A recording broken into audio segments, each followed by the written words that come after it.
오늘 그리스도의 재림 1시간 더 합니다. 그리스도의 재림, 예. 계시록 20장 20절입니다.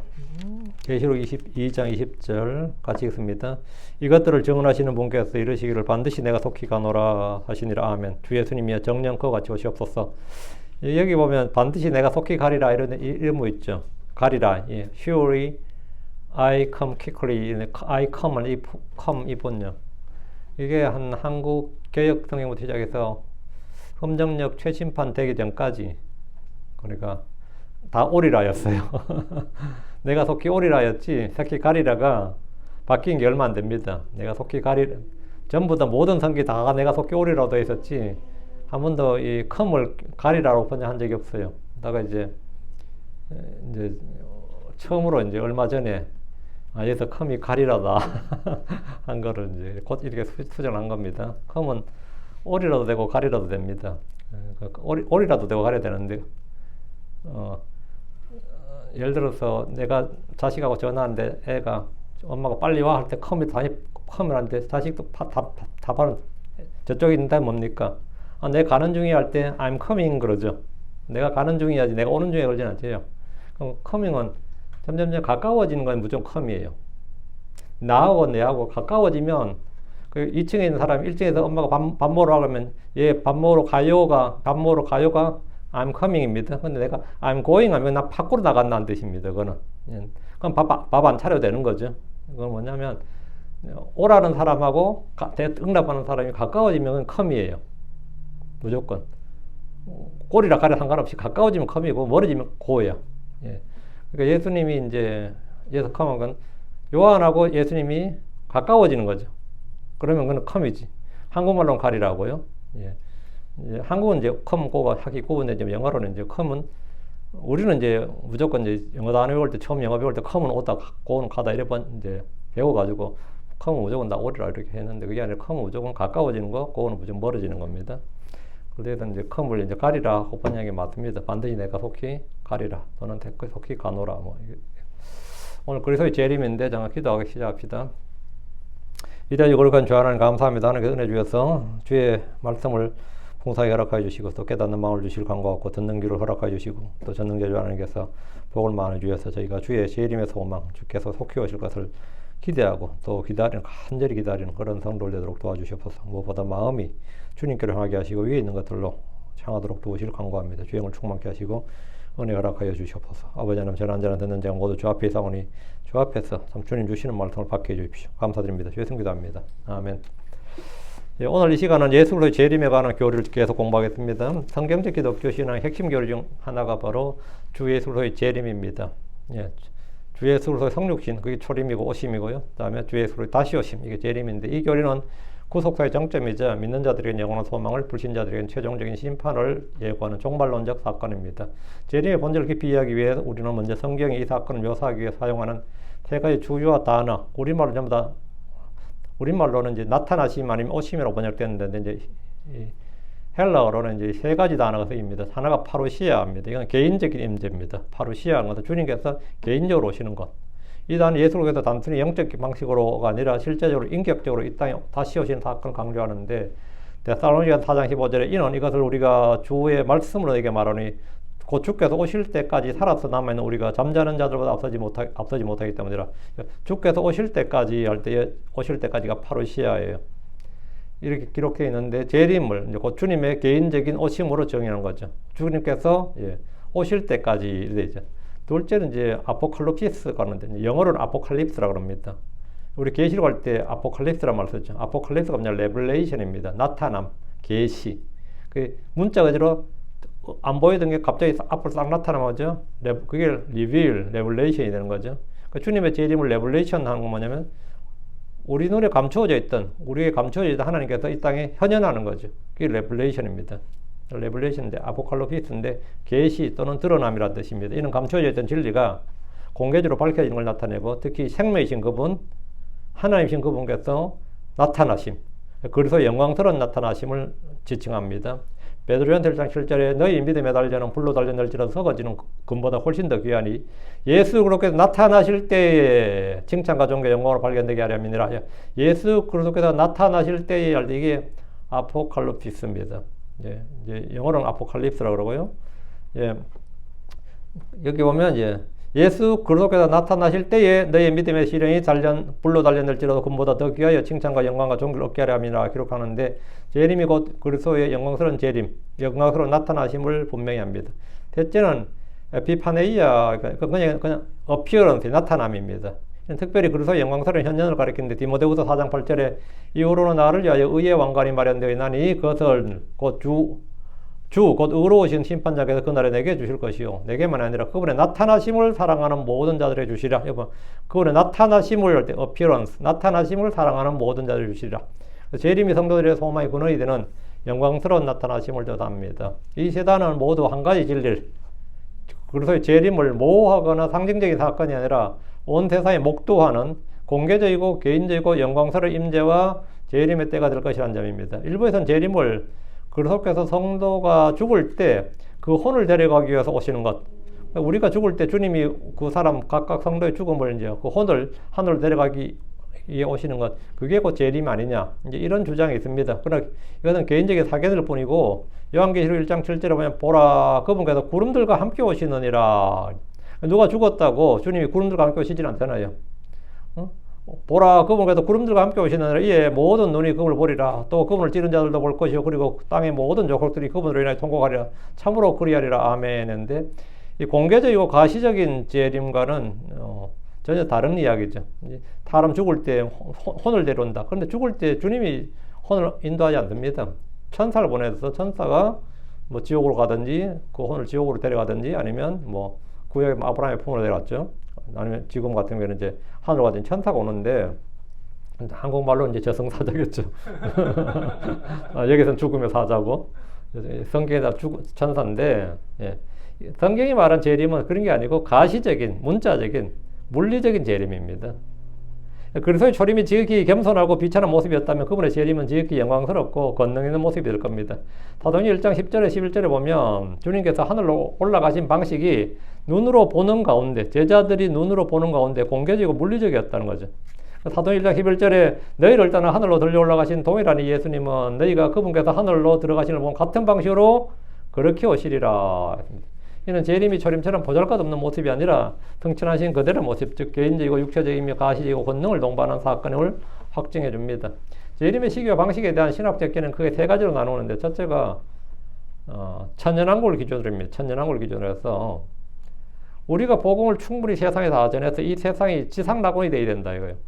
그래서 지상낙원에서 복된 세상이 천년이 지속되고, 그렇게 되면 주님께서 이 땅에 오신다. 그게 천년왕국이 끝나고 주님 오시니까 천년왕국 후 해가지고 후천년설, 이걸 후천년설이라고 합니다. 그래서 성도들이 열심히 복음을 전해서 온 세상을 다 교화시켜야 된다. 복음으로 교화시키고 복음으로 정복해야 된다. 그 예루살렘에서 시작된 복음이 사마리아와 유다와 온 세상으로 로마를 정복했다. 로마가 당시에 뭐 서유럽 다 지배할 때, 그러니까 이러다 보면 이제 전 세계를 다 지배하겠구나 이런 생각하게 된 거죠. 그래서 이렇게 해서 온 세상을 정복해서 세상을 복음하고 그 결과 천년의 황금기가 이 세상에 도래한 후에야 그리스도께서 비로소 재림하실 것이다. 이게 이제 후천년설입니다. 둘째는 성경에서 말하는 천년왕국이라는 건 상징이고 비유지 실제 있는 게 아니야. 천년왕국은 사실 없는 거죠. 그래서 이게 없다. 이건 무천년설입니다. 없으니까 문자 써서. 요한계시록의 천년왕국을 문자 그대로 보지 않고 그리스도의 초림 때부터 예수님이 이제 십자가에서 죽으시고 부활 승천하신 후에 성령이 오셨단 말이에요. 그때부터 지금까지가 이 신약 시대가 사실 주님이 이 땅에 오셨다, 재림하셨기 때문에 이게 주님이 오신 이게 바로 천년왕국 봐야지. 이게 사실은 역사적으로 천년왕국 봐야지. 실제 무슨 그런 천년왕국이라는 게 있는 게 아니다. 이걸 무천년설이라고 합니다. 그래서 그리스도께서 재림하시면, 그리스도께서 재림을 하시면 그것은 다 모두 끝난다 이렇게 가르치는 거죠. 셋째는 오늘 우리가 믿는 겁니다. 전천년설입니다. 천년왕국 이전에 주님 오신다.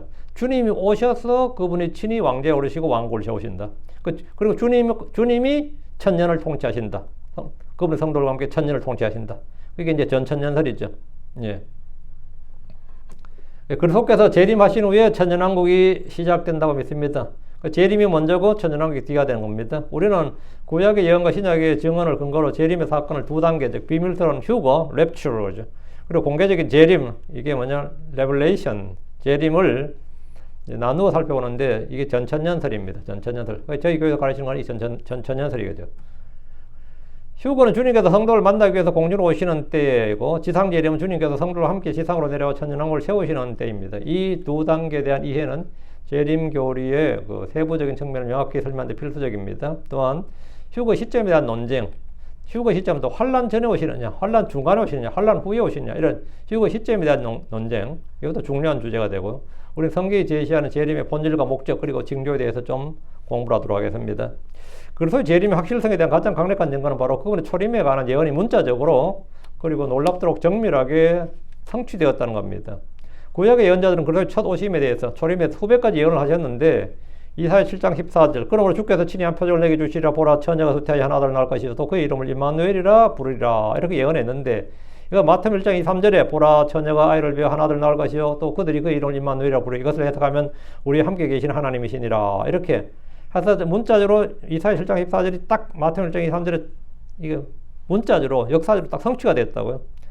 예수님의 탄생은 이렇게 됐고, 미가서 5장 2절에 그러나 너 베들레헴 에브라다야 비록 내가 유다의 수천 가운데서 작을지라도 그럼에도 불구하고 내게서 이스라엘에서 치자가 될 자가 내게로 나오리라. 그의 나아감은 옛적부터 있었으며 영원부터 있었느니라. 이렇게 예언되어 있는데, 그리스도께서 태어나실 장소를 정확하게 베들레헴이라고 딱 찍어놨죠.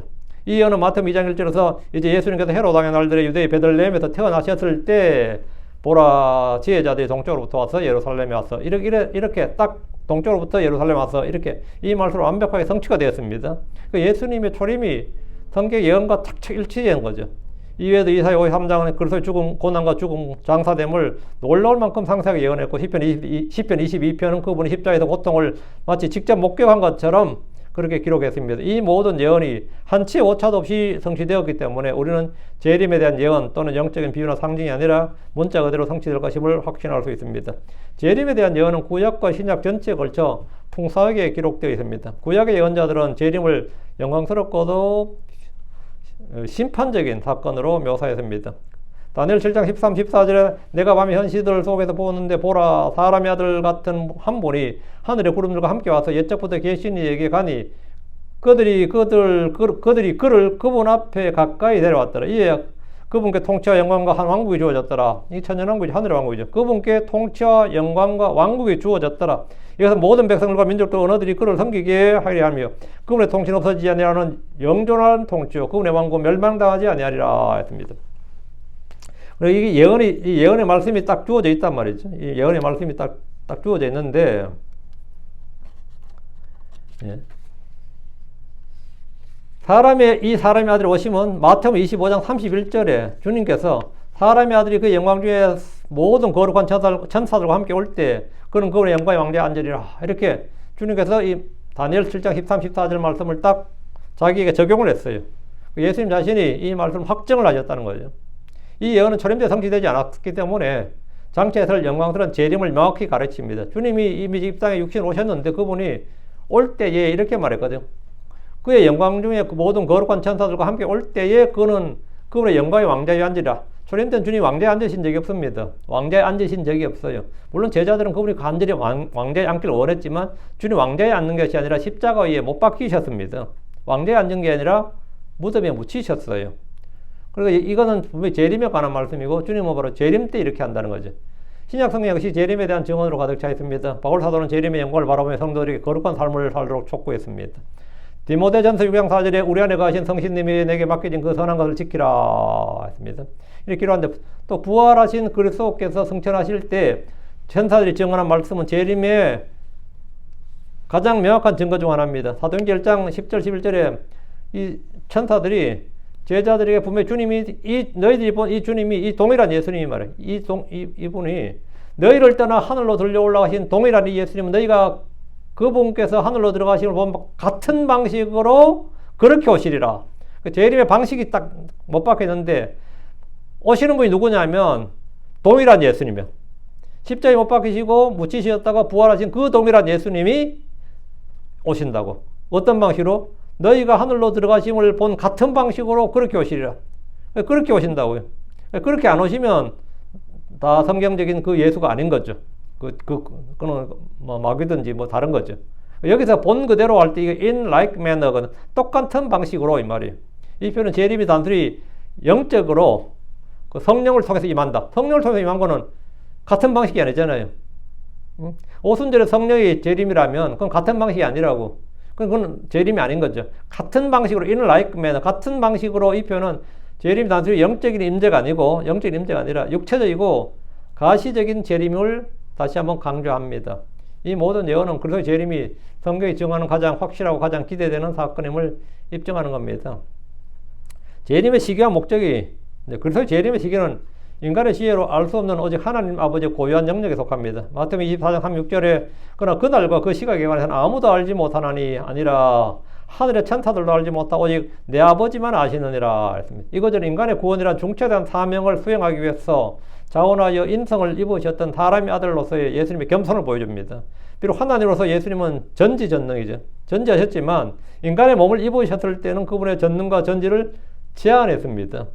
주님께서는 전능한 능력을 가지고 막 사람 저게 뭐 몸만 사람이 아니에요. 이러면 껍데기만 사람이지 사람이 아니가 아니라 주님은 온전한 사람의 그 인성을 그리고 연약함과 제한, 사람이 몸에 갖고 있는 그 육신의 제약을 다 받으셨다고요. 다 받으셨단 말이죠. 그 말은 뭐냐면, 그 지적인 부분도 마찬가지죠. 물론 주님이 우리하고는 비교할 수 없겠지만, 이 부분에서 똑같이 알지 못했다 하면 그건 맞는 말이죠.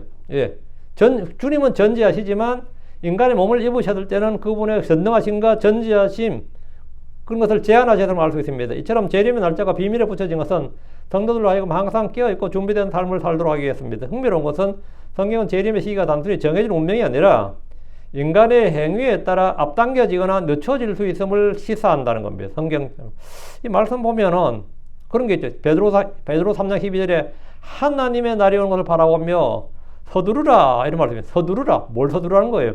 서두르라 이 말씀이 있습니다. 이 서두르다 이 표현은 하나님의 날을 재촉하고 앞당길 수 있는 인간의 적극적인 역할을 말합니다. 그렇다면 무엇이 재림의 날을 앞당길 수가 있는가? 마태복음 24장 14절이죠. 그리고 이 왕국의 복음이 모든 민족들에게 증언되기 위해 온 세상에 선포되리라. 그리고 그때의 끝이 오리라. 이 왕국의 복음이 모든 민족들에게 증언되기 위해 온 세상에 선포되리라. 그리고 그때야 언제예요? 이 왕국의 복음이 온 세상에 선포될 때였죠. 이 말씀은 사실 이 많은 선교사들을 온 세상으로 가게 한 말씀 중에 하나입니다. 이 선교사들이 우리가 주님 오심을 앞당기기 위해서 중국으로 가고 한국으로도 오고, 제가 저희 교회가 예전에 그 합정동이라는 곳에 있을 때 그 길 건너면 양화진 그 양화대교 바로 앞이었거든요. 그 양화진이라고 그 뭐지 외국인 선교사들 묘지가 있어요. 거기 그래 꾸며놓은 지금도 있습니다. 그 외국인 선교사가 수백 개가 거기 있습니다. 거기 보면 뭐 이래 날짜 보면 말이죠. 20대에 죽은 사람이 수두룩합니다. 갑자기 뭐 미국서 한국 와가지고 뭐 같지도 않은 질병 걸려도 한국 의술이 안 되니까 이 맹장염으로 죽은 사람도 있어요. 그때 한국 맹장염 수술 못했기 때문에 맹장염으로 죽은 사람도 있고 그렇습니다. 근데 그런 사람들 왜 왔냐 이거죠. 왜 왔냐? 복음을 선포하기 위해서죠.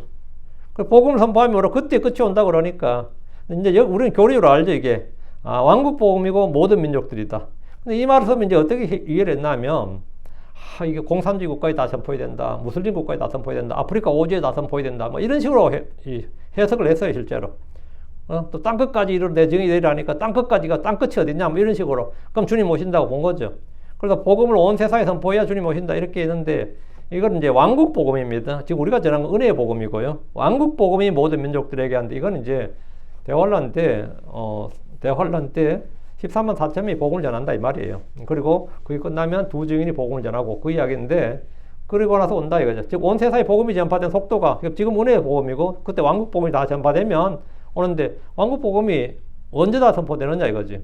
그 왕국 복음이 전파되는 속도는 아무리 길어봐야 다 끝난 건 7년이에요. 어쨌든 대환란이 기간이. 전파되는 속도가 바로 주님 재림의 때를 정하는 중요한 요인이 된다.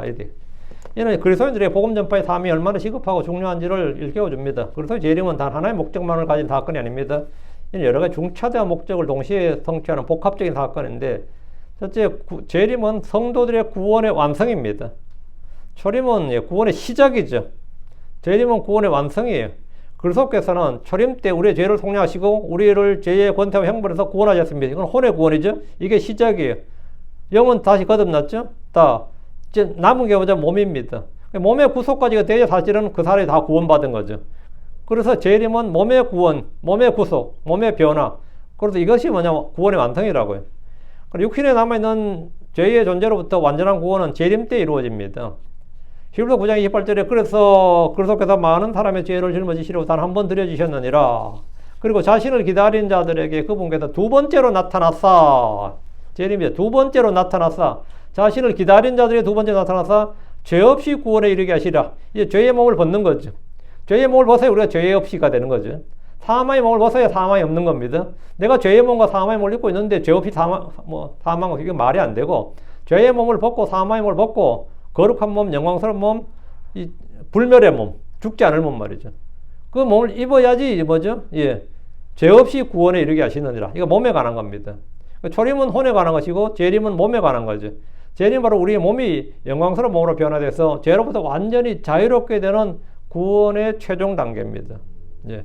우리가 초림에 예수를 믿으면 의롭게 되고 성령의 인도를 받으면 뭐가 되죠? 성결, 예, 거룩하게 되고, 예, 주님의 재림으로 받으면 영화롭게 된다. 이게 구원의 3단계라 그래요. 그 구원의 최종 단계가 뭐냐? 영화롭게 되는 것, 몸이 영화롭게 되는 것, 우리 몸이 영화롭게 되는 겁니다. 이게 주님 재림에 이제 우리한테 제일 큰 목적이 되고, 다음에 성도들, 주님 입장에서는 성도들 안에서 영광을 받으시는 겁니다. 주님은 재림하실 때 그분의 신실한 성도들 안에서 영광을 받으실 겁니다. 데살로니가 후서 1장 10절에 그분께서 오실 때 그분의 성도들 안에서 영광을 받으실 것이요. 그분께서 오실 때 그분의 성도들 안에서 영광을 받으실다. 주님이요. 영광을 받으실 것이요. 믿는 사람들 안에서는 칭송을 받으시리니, 여기 콤마가 사이에 딱 있거든요. 성도들 안에서 영광을 받으시고 그분의 성도들 안에서 영광을 받을 것이요. 믿는 모든 사람들 안에서는 칭송을 받으시리니 이는 우리의 증언이 너희 가운데도 믿어졌기 때문이라. 그날이라. 주님 오신 그날이죠. 저는 어떤 분이 이거 진짜 이 구절 꽂혀가지고 그분의 성도들한테 영광을 받으시고 믿는 모든 사람들은 칭송을 받는다 그랬으니까 성도들하고 믿는 모든 사람 다른 게 아니냐 이걸로 몇 년 날 괴롭힌 사람도 있었어요. 근데 군대가 있는데도 막 장문의 편지를 써가지고 근데 그 부분에 지금 목회하고 있더라고요. 장로교 목사더라고. 킹잼 성경 알고 열심히 하셨는데 지금 어떻게 장로교 목사라고 계시던데 좀 재밌었어. 이거는 이제 이중이죠. 그분의 성도들 안에서 영광을 받으실 것이요. 같은 말을 반복하는데 같은 말 반복할 때 보통 앞에 말을 단어를 바꾸치기 하기 위해서 이렇게 같은 말 또 쓰기 그래가지고 반복을 피하기 위해서 하는 말. 성도들이 믿는 모든 사람들이에요. 믿는 모든 사람들은 칭송을 받으시니 영광을 받는 성도 누구고 칭송받는 믿는 모든 누군지 해가지고 내가 아무리 이야기해도 이게 아직도 사람 안 바뀌었을 거예요. 아마 완전 꽂혔어요. 이게. 이 말씀이 어쨌든 있어요. 그래서 주님 오시면 뭐 한다? 성도들한테 영광을 받으시고 칭송을 받는다고. 주님이 성도들한테 이는 우리의 증언이 너희 가운데도 믿어졌기 때문이라. 그날에는 이는 성도들이 그분을 영광스럽게 하는 존재가 될 것이고 동시에 그분께서 성도들을 영광스럽게 하실 것임을 의미합니다. 마치 모세가 시내산에서 하나님의 영광을 보고 그 얼굴에 광채가 났던 것처럼 성도들은 그분의 영광에 참여하게 될 겁니다. 우리가 이제 영화롭게 된다는 것은 뭐냐? 주님 자신이 우리 속에서 영화롭게 되는 거죠. 됐지? 어둠에 숨은 것들을 드러내고 심판하시는 겁니다. 어둠에 숨은 일들, 비밀, 은밀한 일들, 감춰진 일들, 그날 다 드러납니다. 우리가 소위 말해 미스테리라고 하는 거 있죠. 미제 사건이라고 하는 거. 그날에 다 드러납니다. 재림 세상의 모든 숨겨진 죄와 불법 그리고 사람의 마음속 의도까지 남김없이 드러내는 심판의 때입니다. 고린도전 4장 5절에 그러므로 주께서 오실 때까지 때가 이르기 전에 아무것도 판단하지 말라. 그분께서 어둠에 감추어진 일들을 빛으로 가져가 드러내시고 마음의 의도들을 드러내시니 그때 각 사람이 하나님께 칭찬을 받으리라. 여기 보면 그분께서 어둠에 감추어진 일들을 빛으로 가져가 드러내시고 그분께서 어둠에 감추어진 일들을 빛으로 가져가 드러내시고 또 디모데후서 4장 1절에 그러므로 내가 하나님 앞과 주 예수 그리스도 앞에서 내게 명하노니 그분은 친히 나타나실 때에 재림이죠. 친히 나타나실 때에 그분의 영광, 그분의 왕국에서 산자와 죽은 자를 심판하시리라. 재림의 궁극적인 목적 중 하나가 바로 심판입니다. 이 심판은 악인에 대한 보응일 뿐 아니라 성도들에 대해서는 보상과 영광의 심판까지 포함합니다. 다음 네 번째, 그리스도의 통치 확립입니다. 그리스도가 왕좌에 앉으시는 통치 확립, 그리스도의 통치권이죠. 재림의 가장 중요한 목적은 이 세상에서 그리스도의 왕국을 세우시고 그분이 온 우주를 다스리시는 통치권을 확립하는 겁니다. 요한계시록 11장 15절에 그리고 일곱째 천사가 나팔들을 불었더라. 이에 하늘에 큰 음성들이 있어 말하기를 이 세상의 왕국들이 우리 주와 그분의 그리스도의 왕국들이 되었도다. 그리고 그분께서 영원 무궁토록 통치하시리라. 다니엘서 2장은 신상의 발을 쳐부수는 돌이 세상의 왕국을 멸망시키고 온 땅에 가득한 왕국을 세우는 예언을 기록하는데 이는 바로 재림을 통해서 그리스도께서 세우실 천년왕국을 예표합니다. 다섯째, 우리와 함께 거하심. 주님께서 우리와 함께 거하신다. 지금은 영을 통해서 우리 몸에 거하시는 그렇지만 그게 아니라 문자 그대로 우리와 함께 거하시는 거죠. 재림 주님께서 우리를 그분께로 영접해서 내가 있는 곳에 거기에 너희도 있게 하리라. 이렇게 약속하신 말씀의 성취입니다. 휴거를 통해서 공주에서 주님을 만나고 재림을 통해서 주님과 함께 이 땅으로 돌아와서 영원히 그분과 함께 동행할 겁니다. 주님과 우리가 함께 사는 거죠. 다음에 사망의 멸망, 사망이 멸망한다. 사망의 파괴, 사망의 죽음, 뭐라고 표현할까? 사망이 마지막 멸망받을 원수가 사망이니까요. 사망이 멸망한다. 예. 그래서 재림은 사망의 권세를 최종적으로 멸망시키는 때가 될 겁니다. 고린도전서 15장 25, 26절에 이는 그분께서 반드시 군림하셔야 하기 때문이니 그분께서 모든 원수들을 그분의 발 아래에 두실 때까지라. 멸망받을 마지막 원수는 누구다? 뭐다? 사망이니라. 멸망받을 마지막 원수는 사망이니라. 아담의 범죄로 이 땅에 들어온 사망, 그리스도의 부활로 권세가 깨어졌으며 재림을 통해 완전히 멸망하게 됩니다. 이는 구속사의 궁극적인 승리입니다. 자, 방금 우리가 재림에 두 단계가 있다고 했죠. 휴거와 지상재림으로. 예, 휴거는 주님께서 공중에서 우리를 우리가 주님을 만나러 올라가는 것이고, 재림은 우리가 주님과 함께 내려오는 겁니다. 이건 완전히 이야기가 다른 거죠. 재림은 단 한 번의 사건이 아니라 그 본질과 방식, 그리고 장사와 확연히 구분되는 두 단계로 이루어집니다. 이 두 단계에 대한 이해는 성경의 종말론적 예언들을 조화롭게 해석하는 데 굉장히 중요합니다. 휴거는 일단 비밀스러운 만남이죠. 휴거는 주님께서 성도들 위에 오셔서 공중에서 그들을 만나시는 사건입니다. 우리가 하늘로 눈 깜짝할 사이에 들려 올라가는 겁니다. 눈 깜짝할 사이에, 천천히가 아니고 눈 깜짝할 사이에. 이 사건은 세상의 눈에 띄지 않는 비밀스러운 방식으로 이루어집니다. 데살로니가전서 4장 16절 17절에 이는 주께서 친히 호령이라는 것은 샤우링, 외침이라는 뜻입니다. 우리가 호령 소리 하면 군대에서 호령에 맞춰서 이런 말 하죠. 이거 약간 한자인데 요즘 사람들 호령하면 알아들을지 모르겠네요. 이는 주께서 친히 호령과 천사적인 음성과 하나님의 나팔 소리와 함께 하늘로 오다 내려오시리라. 그러면 그리스도 안에서 죽은 자들이 먼저 일어나려. 그리고 나서 살아서 남아있는 우리도 그들과 함께 구름 속으로 끌려올라가. 구름들 속으로 끌려올라가 있죠. 끌려올라가 이게 휴거입니다. 이걸 휴거라 그래요. 끌려가 휴거요. 올라가가 거예요. 거가 들릴 것자거든요. 낚아채서 올라가는 것, 코트 업이잖아요. 끌려올라가 공중에서 주를 만나려. 어디서 만난다고요? 지상이 아닙니다. 공중에서 주를 만나리라. 그래야 우리가 영원히 주와 함께 있으리라. 여기서 끌려올라가는 이제 헬라어로 하르파조인데 갑작스럽게 움켜지다, 강탈하다. 그 독수리가 먹이를 낚아채서 올라가는 그런 모습을 말합니다. 이것은 비밀스럽고도 순식간에 일어난 사건임을 강조합니다. 성경은 이 사건을 여러 비유를 통해 설명하는데 데살로니가서 5장 2절에 이는 주의 날이 밤에 도둑같이 그렇게 오리라. 주의 날이 밤에 도둑같이. 도둑이 언제 올지 모르죠. 도둑은 이제 왔어도 도둑이 왔는데 도둑 들었는지도 모르고 있다. 물건 찾다가 없으면 도둑이 들었나 보네. 분명히 내가 여기도 없는데 이런 거 있죠. 이 세상도 이 교회 이 보물들 지금까지 이 보물들이 있어 몰라요. 이게 없어지면 그때서야 뭔가 이 사건이 터지긴 터졌구나 이렇게 하는 거죠. 이 비유는 불신자들에게 갑작스러운 심판의 경고이지만 믿는 자들에게는 주님의 갑작스러운 임재에 대한 은밀한 약속이 됩니다. 마태복음 24장 44절에 그러므로 너 역시 준비하고 있으라. 너희가 생각하지 않는 시각에 사람의 아들이 오느니라. 생각하지 않는 시각에 사람의 아들이 온다. 그 휴거는 생각하지 않는 시각이고요. 근데 지상재림은 사실은 어느 정도 예상 가능하죠. 멸망이 가져온 것이 서지 못할 것이 하는 걸 보거든 그때부터 1260을 하면 되는 거죠. 그러니까 이거는 사실은 갑작스럽게라기보다는 거의 예측이 가능한 시간이고요. 이 비유는 불신자들의 갑작스러운 심판의 경고지만 믿는 자들에게는 주님의 갑작스러운 임재에 대한 은밀한 약속이 되는 겁니다. 예. 휴거는 예측 불가능한 시점에 일어날 것이 분명합니다. 이처럼 휴거는 세상이 알지 못하는 가운데 구원받은 성도들만이 그분의 부르심에 응하여 공주로 끌려 올라가는 역사적인 사건이에요. 우리가 역사적 사건입니다. 그럼 진짜 이 땅에서 이런 일 저런 일 다 벗어버리는데 진짜 모든 문제가 해결되는 순간입니다. 이때 모든 문제 해결돼요. 뭐 이어서 뭐 은행빚 잔뜩 있는데 그냥 올라갈 수 있느냐? 어떻게 생각해요? 내가 이제 은행빚 잔뜩 있는데 그냥 올라가 버리면 예, 그냥 올라갑니다. 어째서 다 올라가요. 이때 죽은 자들은 부활해서 영광스러운 몸을 입고 살아 있는 성도들은 순식간에 몸이 변화될 겁니다.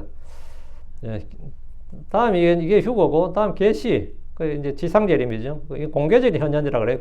지상재림 공개적인 현현인데 휴거가 비밀스럽고 은밀한 사건이었다면 재림의 두 번째 단계인 지상재림은 온 세상에 목도하는 공개적이고 장엄한 사건입니다.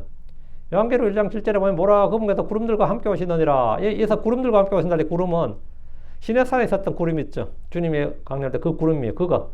그리고 그 성막에 모세가 성막 지었을 때 봉헌할 때 성막을 가득 채웠던 구름. 솔로몬이 성전 봉헌식 할 때 열왕기상 7장 8장에 보면 구름이 꽉 차서 뭐 섬길 수가 없었다고 그러잖아요. 그 구름. 또 주님께서 변호사에서 모세와 엘리야 만날 때 구름이 있어서 이제 제자들이 구름 속에서 있죠. 그 구름. 주님 성천할 때도 구름들 가운데 올라갔다 그 구름 있죠. 영광의 셰키나라면 셰키나라는데 그 구름입니다. 보라 그분께서 구름들과 함께 오시느니라. 그래서 제가 전에 이야기했더니 어떤 그 전도사라는 양반이 나한테 그때 제가 목사가 아니었어요. 그때 반목사 됐구나. 제가 인천서 만났으니까 그분이 뭔데 아유 뭐 예수님이 손오공입니까 구름 타고 오시기 이러는 거야. 나 진짜 어이가 없어가지고 예수님이 손오공입니까 구름 타고 오시기 뭐 이러더라고. 이게 사람들이 다 어느 나라 신화나 전설에도요 신비록이 나타날 때 항상 같이 오는 게 뭐죠? 전설의 고향에도 구름들이 함께 나타나요. 전설의 고향에도. 이건 뭔가를 아는 거예요, 인간들이. 응? 그냥 뭔가를 아는 거예요. 그냥 나타나면 아니 보라 그분께서 구름들과 함께 오시느니라. 이 구름을 통해서 누구나 인간들이 본성대로 그냥 바로 아는 겁니다. 저분이 그분이시다 이렇게.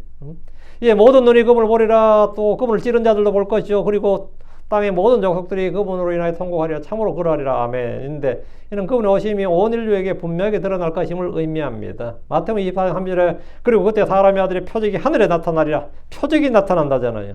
표적이. 그리고 그때 땅의 모든 지파들이 애곡하리라. 그리고 그들이 사람의 아들이 권능과 큰 영광을 가지고 하늘의 구름들 가운데서 오는 것을 보리라.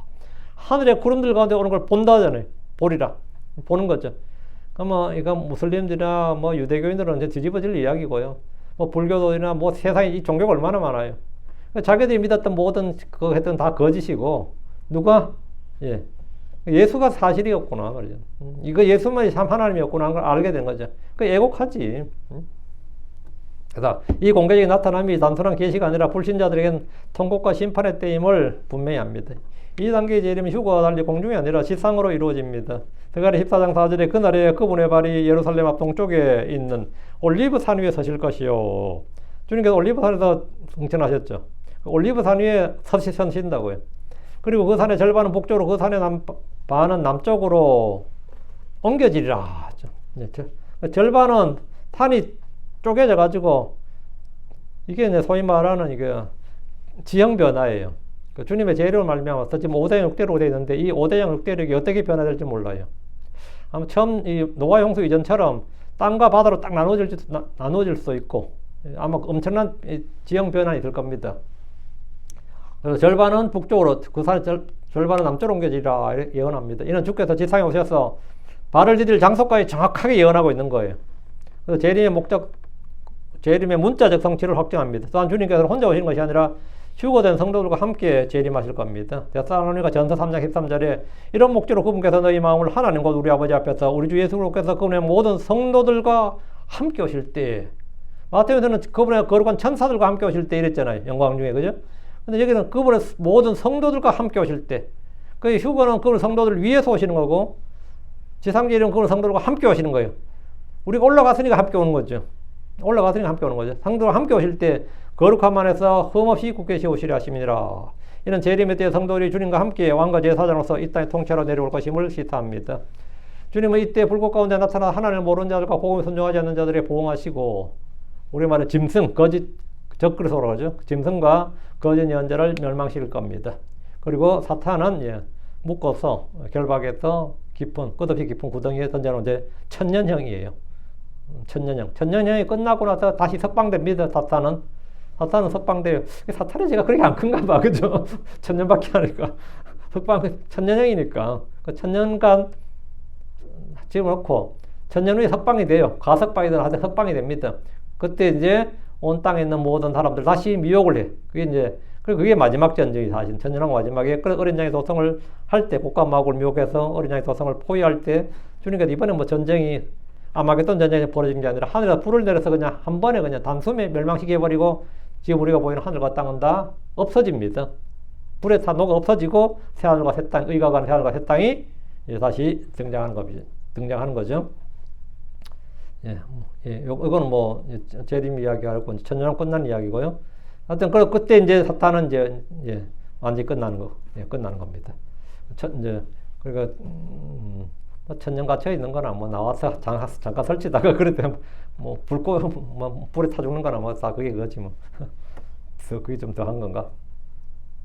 그래서 재림은 초림과 비교할 수 없을 만큼 장엄하고 권능 있는 방식으로 이루어질 겁니다.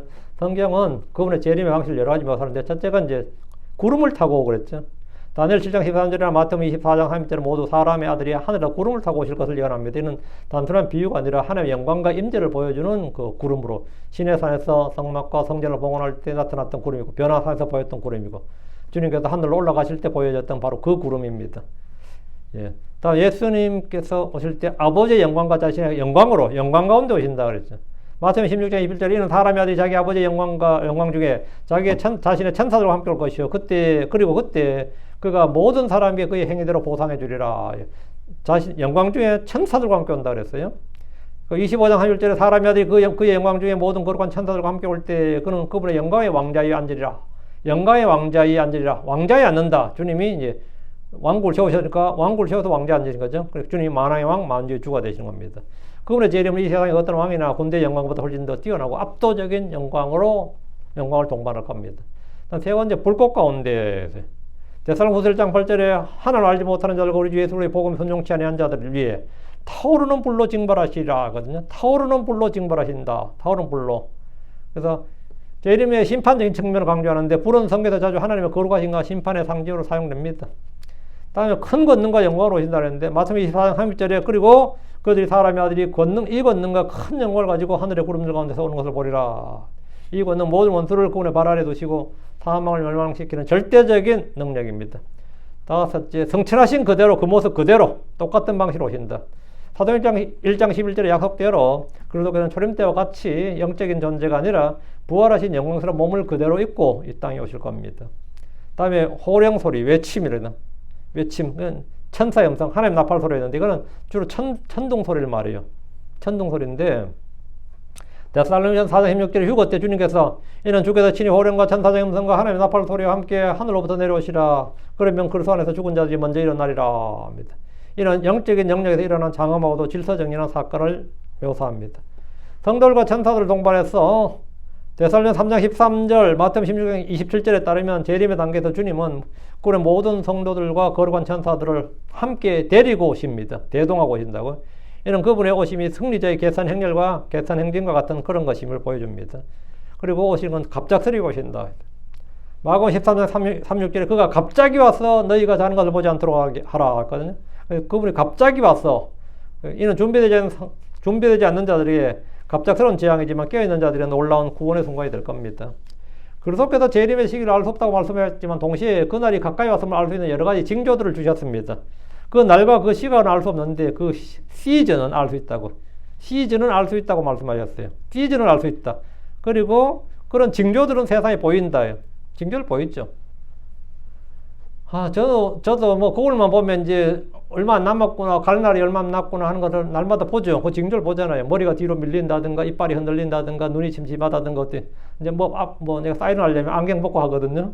전에는 이게 전 사실은 전에는 이게 쉽게 따던 걸 이제 손에 악력이 많이 약해졌단 말이죠. 그런 것 마찬가지. 그게 전부 다 뭐죠?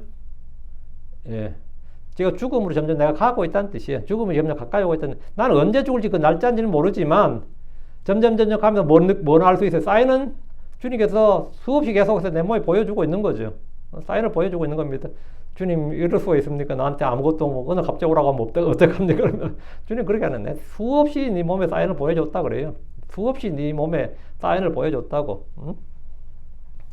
주님도 재림도 마찬가지입니다. 이 징조들은 재림의 날짜를 예측하기 위한 수단이 아니라 마지막 때의 경향과 특징을 파악하고 깨어있는 준비된 삶을 살도록 하는 경고의 수단입니다. 디모데후서 3장 1절에 실제로 마지막 때의 타락한 인간상을 23가지를 열거하는데 이 중 많은 부분이 오늘날 사회에서 극명하게 나타나고 있습니다. 그 본성의 애정이 사라진다. 그런 거 있죠. 진짜 요즘 진짜 사람들이 본성의 애정이 사라져요. 그리고 자기를 사랑하고 자기에 빠진 사람들. 요즘처럼 이제 예전에는 우리 어릴 때에도 자기를 드러내지 마라, 자기를 자랑하지 마, 자기 내세우지 마라, 잘난 척하지 마라 이런 것이 가정교육의 기본이었습니다. 요즘 어떠죠? 자기를 드러내라고 가르치잖아요. 어릴 때 학교에서부터 자기를 드러내라. 그거 쇼맨십을 가르치고 자기가 어필하지 않으면 누가 알아주냐고. 자기에 빠진 사람들 그걸 뭐 이게 요즘은 교육의 기본입니다. 정반대가 됐죠. 자기에 빠진 것, 탐욕, 자랑하는 자들, 부모에게 불순종하는 것, 자연스러운 애정, 본성의 애정이 없는 것, 절제하지 못하는 것, 쾌락을 더 사랑하는 것, 경건의 모양만 있고 능력은 없는 것. 이런 것들은 현대사회의 도덕적, 영적 타락을 정확히 보여줍니다. 마태복음 24장 5절, 7절, 12절, 38절 같은 재림 직전에 나타나는 구체적 10가지 징조를 예언하는데 거짓 그리스도들, 전쟁과 전쟁의 소문, 기근과 전염병, 지진 등은 이미 오래전부터 있어왔지만 마지막 때에 더 빈번하고 격렬하게 나타날 겁니다. 그리고 사람은 인구수는 막 줄어든다 그러는데 결혼은 더 많아지죠. 왜 더 많아졌죠? 재혼다고 사문다고 많으니까 더 많아지는 거죠. 응? 더 많아져요. 특히 불법이 성하고 만의의 사랑이 식어지고 세상의 도덕 질서가 무너지고 있음을 보여줍니다. 그 외에도 누가복음 21장 20절 24절은 예언된 예루살렘의 파괴와 그 이후에 이방인들의 때가 차이까지 예루살렘 이방인들에게 밟히는 사건은 1948년 이스라엘 독립과 1967년 예루살렘의 탈환으로 성취되었습니다. 이는 재림이 성경의 시간표대로 진행되고 있음을 보여주는 가장 명확한 표적 중에 하나입니다. 물론 예루살렘은 지금 3분의 1밖에 탈환을 못했어요. 이스라엘이 군사력으로 하면 벌써 차지했지. 근데도 그게 안 되잖아요. 이스라엘의 지금 꿈이 지금 예루살렘을 탈환하는 건데 국제적으로 안 되는 거죠. 지금 이 국제 역학관계 때문에 안 되는 건데 지금이 마지막 기회라 그래요. 지금이 트럼프 지금 3년 남았죠. 트럼프는 예루살렘 탈환을 인정해주는 편이에요. 근데 그 당시에는 소비에트고 이때는 말도 안 됐고. 근데 지금 하필이면 뭐 사람들이 뭐라 하는지 몰라도 이스라엘 입장에서는 푸틴이 러시아 대통령이야. 이거는 천운이에요, 사실은. 푸틴이 크리스천입니다. 어쨌든 간에. 근데 푸틴도 유대인의 예루살렘 탈환에 대해서는 그렇게 반대를 안 한다 그래요. 그러니까 지금이 기회는 기회라 그러더라고요. 지금이 마지막 기회가 아닐까 보다. 그건 지금 안 되면 안 된다고 보더만. 뭐 우리는 물론 알 수는 없지만 이방인들의 충만함이 차이까지 있는데 사실 이방인들의 충만함의 차이까지는 여기서 충만함은 이방인들의 수가 충만함이가 아니고요. 이방인들의 불법이 충만함이 찰 때까지예요. 이방인들의 불법이 충만함 이겁니다. 마태복음 24장 14절에 그리고 이 왕국의 복음이 모든 민족들에게 증언되기 위해 온 세상에 선포되리라. 그리고 그때 끝이 오리라. 이 말씀은 교회의 완성과 복음 전파의 최종적 완성을 재림의 징조로 제시하는데 이건 은혜의 복음을 말한 것이 아니라 사실은 왕국 복음입니다. 왕국 복음이라고 딱 되어 있죠. 왕국 복음을 이제 잘 보는데 우리는 우리 교회는 지금 우리 그래 몸된 교회는 대환란 전에 올라갑니다. 자, 다음 그리스도의 재림은 단순한 교리적 논쟁의 대상이 아니라 모든 믿는 자들의 삶을 관통하는 가장 중요한 소망이자 동기부여입니다. 베드로서 3장 3절 4절 먼저 이것을 알지니 마지막 날들에 비웃는 자들이 와서 자기들의 정욕을 따라 거리라. 그리고 말하기를 그분께서 오신다는 약속이 되느냐. 저는 실제로 들었거든요. 어떤 로마 가톨릭 주교가 말해 예수님께서 그때 하면 내가 다시 오리라 할 때는 아마 성만찬하면서 좀 술에 좀 거나하게 취하셔가지고 그런 말씀하셨을 것이다 이러더라고. 야, 진짜 어이가 없더라. 우리가 2000년 기다려봤는데 결국은 그 말은 아닌 게 이제 2000년 정도 지났으면 이제 아니라고 와야 되지 않느냐. 그 말을 하면서 그 얘기 하더라고요. 2000년이 지났는데 뭔 아직도 뭐 속히 오신다는 말이 되냐. 속히가 2000년이냐. 뭐 이러면서 막 떠버리더라고. 그분께서 오신다는 약속이 어디 있느냐. 이는 조상들이 잠든 이래로 모든 것이 창조의 시작 이후로부터 그것들이 있었던 같이 그대로 계속되기 때문이라. 세상은 변한 거 하나도 없다. 몇천 년 그대로다. 다 이러면서 지금 주님 재림 없다고 말한다 이거지. 이게 마지막 날들에 비웃는 자들이 와서 하는 말이다 이거지. 그러나 이러한 조롱들에도 불구하고 성경은 재림의 확실성을 수없이 증언하고 우리에게 소망을 줍니다. 구약의 예언자들이 예언한 초림이 오차없이 성취되었듯이 그들이 예언하고 예수님 자신이 약속하신 재림 또한 반드시 성취됩니다. 주님께서 재림이 노아의 날들, 롯의 날들 같다 그랬죠. 예. 노아의 날들에 노아가 그렇게 비가 온다 그래도 아무도 다들 뭐 비웃고 신경도 안 났습니다. 그러나 비는 왔어요. 롯의 날들, 롯이 자기 사이들에게서 딸들에게 불이 온다, 불이 내린다 그래도 아무도 안 믿었습니다. 그래도 불은 내렸어요. 오늘 크리스천들이 주님의 재림이 온다, 심판이 온다 해도 아무도 안 믿습니다. 그래도 주님은 옵니다. 그거는 비는 내렸고 불은 내렸고 주님은 오신다 이거예요. 지들이 믿든 안 믿든 간에 비는 내렸어요. 비는 내렸고 세상은 멸망했어. 불은 내렸고 소돔과 고모라 멸망했습니다. 주님 오시고 당연히 이 세상의 민족들은 멸망합니다. 저는 뭐 어때선 간에 온다고. 예. 그래도 비는 온다. 그래도 불은 내렸다. 그래도 주님은 오신다. 그래도 주님 오신다. 예. 예. 그래서 이 교리가 우리의 삶에 어떤 영향을 미쳐야 되는가? 어떤 영향을 미치는가? 어떤 이들은 모든 걸 버리고 재림의 날짜만을 기다리는 어리석은 행위를 하지만 뭐 재림 준비한답시고 뭐 산으로 가는 사람들도 있고 뭐 자기들끼리 공동체 생활하는 사람도 있고 그래요. 이런 성경에 가르치는 바가 아닙니다. 데살로니가서 3장 12-13절에 그리고 주님께서 우리가 너희를 향해 행한 것 같이 너희가 서로를 향해 또 모든 사람을 향해 사랑이 더욱 많아지고 넘치게 하시길 바라노라. 이런 목적으로 그분께서 너희 마음을 하는 것 우리 아버지 앞에서 우리 주 예수로께서 그분의 모든 성도들과 함께 오실 때 거룩함 안에서 흠없이 굳게 세우시려 함이니라. 예. 주님께서 우리 속에 이런 마음을 주시는 거지. 재림의 소망을 가졌다는 것은 바로 서로를 향해서 사랑이 더욱 넘치는 거예요. 다음에, 예. 주님께, 이거 뭐냐. 우리 주 예수께서 그분의 모든 성도와 함께 오실 때에 거룩함 안에서 흠없이 굳게 세우시려 하심이니라. 이제 시한부 종말로는 어디나 있었습니다. 언제 온다 계산하는 사람들 어디나 있었는데 우리 킹제임스 쪽에서도 뭐 2000년에 Y2K라 그래가지고 막 뭐 땅 사놓고 거기 도피처 만들어 놓고 한 교회 꽤 있었습니다. 예, 한글 킹제임스 쪽에서도 그런 거 좀 했고 여기서도 제가 알기로는 저 빅토빌에다가 만들어 놓고 했다 그러더라고요. 총도 사고 했다는 말 들었는데 그런 식으로 우리는 날짜를 계산해가지고 예수 기다리는 그런 사람들이 아닙니다.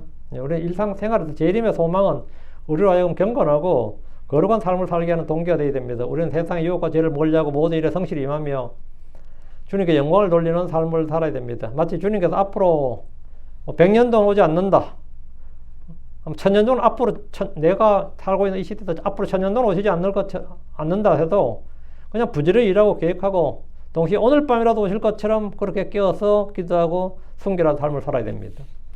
결론적으로 그래서 재림은 우리의 육체적 구원을 완성하고 그분께서 이 땅에 의의 왕국을 세우실 영광스러운 사건입니다. 이 사건은 비밀스러운 휴거와 공개적인 재림은 두 단계로 이루어지고 우리는 성경의 모든 종말론적인 예언을 조화롭게 해석해야 됩니다. 우리는 성경이 제시하는 수많은 징조들을 보면서 재림의 때가 가까이 왔음을 확신할 수 있지만 그 날짜는 오직 그 날과 시간은 오직 하나님 아버지 뜻에 달려 있습니다. 그러므로 우리는 조롱하는 자들의 말들이 흔들리지 말고 주님의 다시 오심을 간절히 삼하고 복음 전파에 힘쓰고 날마다 주님과 동행하는 거룩한 삶을 살아야 됩니다. 이 교리는 단순히 미래의 사건을 예측하는 지식이 아니라 바로 오늘 우리의 삶을 변화시키는 살아있는 진리입니다. 오늘 여기까지 하고 잠시 뒤에 도전하겠습니다. 기도합시다. 이제 이걸로 주 하나님 감사합니다 하는 교회 주셔서 말씀을 한번 보겠습니다. 주님 오심을 저희가 간절히 사모하고 또 기다리고 있습니다. 전능하신 주 하나님께서 저희에게 이 재림의 소망, 산소망, 복된 소망을 넘치게 해주시고 저 늘 깨어있게 하여 주시옵소서. 사랑하는 아버지는 주님께서 저희들과 동행하시고 또 아버지는 저희가 늘 주님의 뜻 안에서 주의 성령의 인도를 받아서 살 수 있도록 도우시길 간구합니다. 아버지는 저희가 이 세상에 조롱하는 자들의 말에 귀를 기울이지 않게 하시고 기록된 말씀에도 귀를 기울이고 또 그 하나님의 말씀을 더욱 사랑하고 사모하는 그런 성도를 되도록 복을 주시옵소서. 아버지 하나님께서 계속해서 주의 영을 충만케 하시고 은혜를 넘치게 해주십시오. 감사드립니다. 주의 성교도합니다. 아멘.